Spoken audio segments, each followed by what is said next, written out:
Hi, this is Miss Smith, and this will be 6A, the first learning target in Unit 6, Quadratic Functions. And this will be creating quadratic equations or functions. Remember, the name is often interchangeable.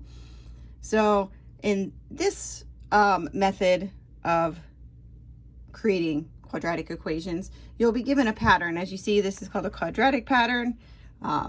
It is fairly quadratic. You're gonna have to trust me on this. And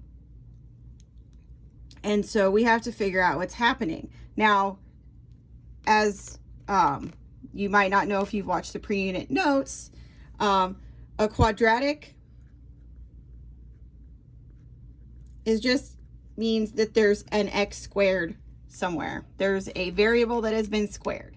We usually use x squared, but it could be any variable squared. So a quadratic is simply that it has a squared variable term in the equation. That's what makes it a quadratic. It has to have that. So we have to, if we know that this is going to be a quadratic function, we have to find the x squared value for each of these steps. Now it says at step n, right? So that means this is basically our x equals the number of steps, the step number.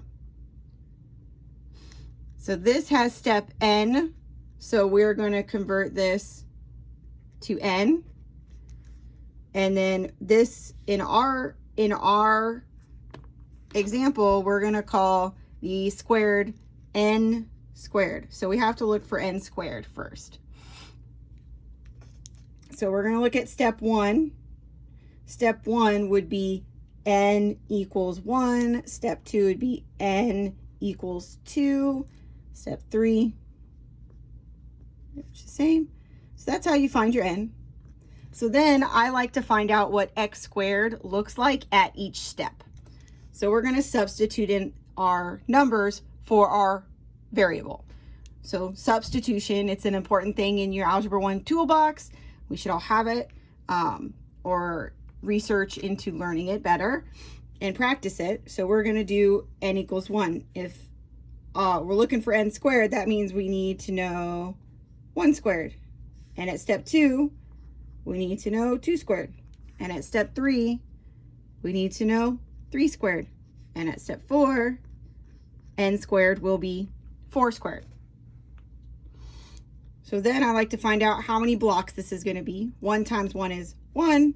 2 times 2 is 4. 3 times 3 is 9.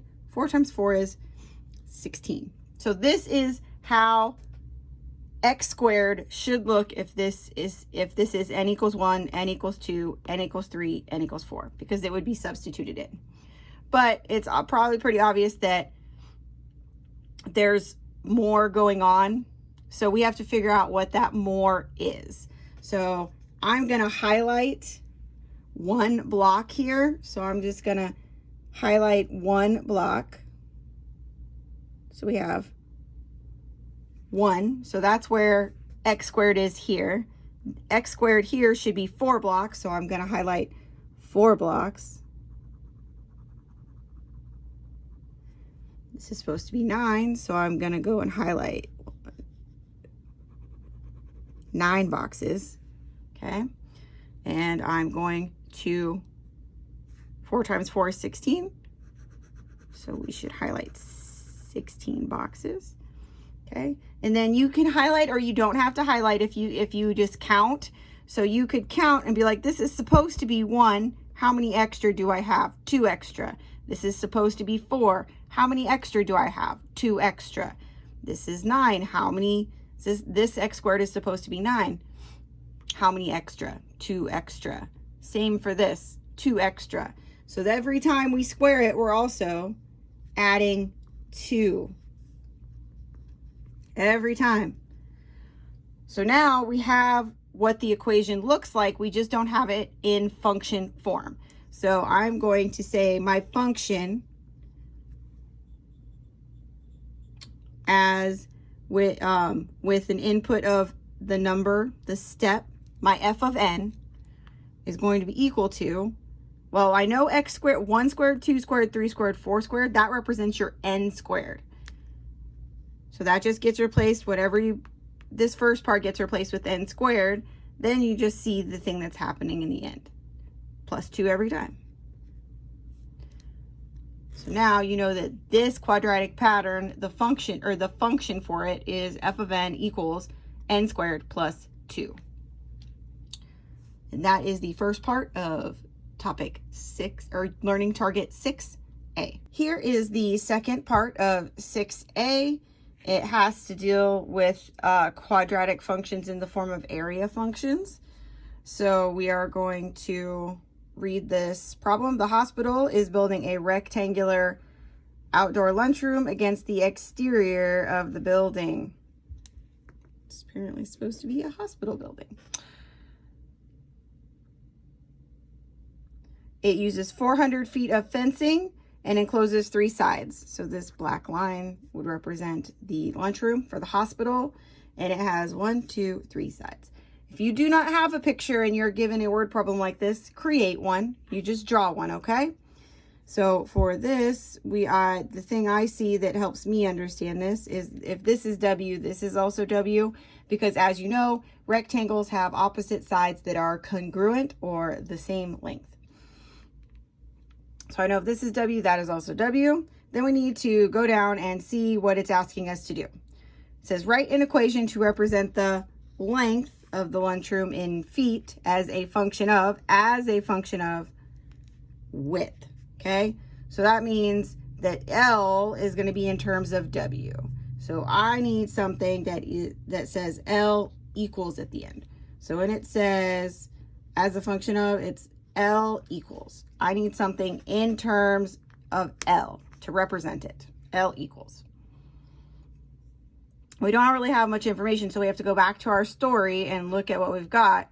And it does say that we only have 400 feet to go around here. And if you remember your previous math classes, especially I'm guessing 4th, 5th, 6th, 7th, or 8th grade, when you measure the area around something, that's called perimeter. So we have the perimeter, so we need to make a perimeter equation, and then we can modify that to be what we need. So my 400 feet, okay, if I'm gonna do perfectly 400 feet, it's gotta be this width, this length, and this width. So my 400 feet is gonna go all across here.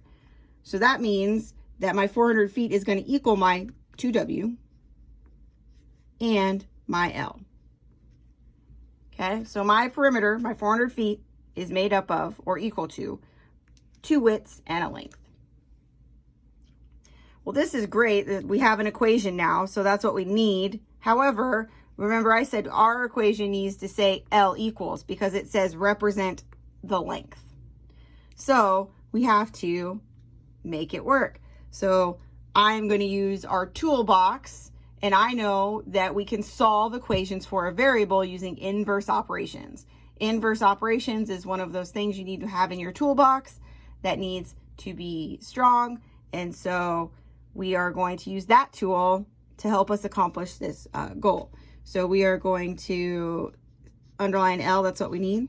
I need to get this positive 2W away, and we all know the inverse of 2W is going to be negative 2W or minus 2W. And if I do it to one side, I absolutely have to do it to the other side, okay? This cancels this out, and I'm left with L equals 400 minus 2W.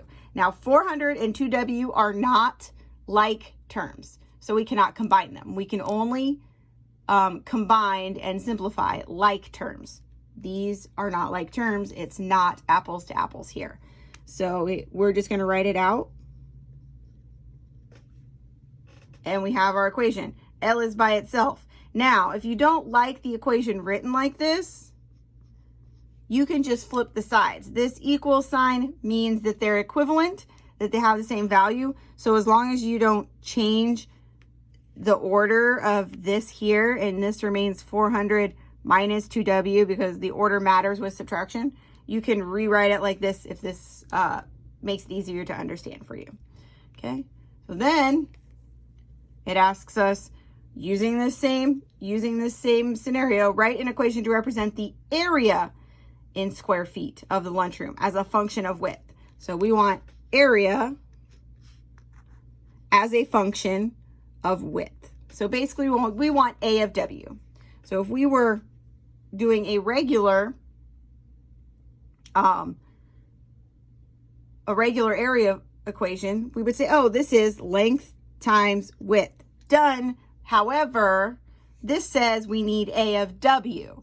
When we have a function, only two variables. We can only have two. We have one. We have the output and we have the input. So we have A of W and W. We don't have any room for L. L needs to be in terms of W. But we're in luck because we have up here an equation that tells us something that L equals. L equals all of that. So what we can do is if we don't like L, we can substitute in for L. So we can say A of W, remember substituting is an important thing in the toolbox, equals, and instead of L, we're gonna write a parentheses times W, and then we're gonna substitute in what L equals. So this is 400 minus 2W. And then we've done it. We've made area equation in terms of W. And that is the last part of 2A.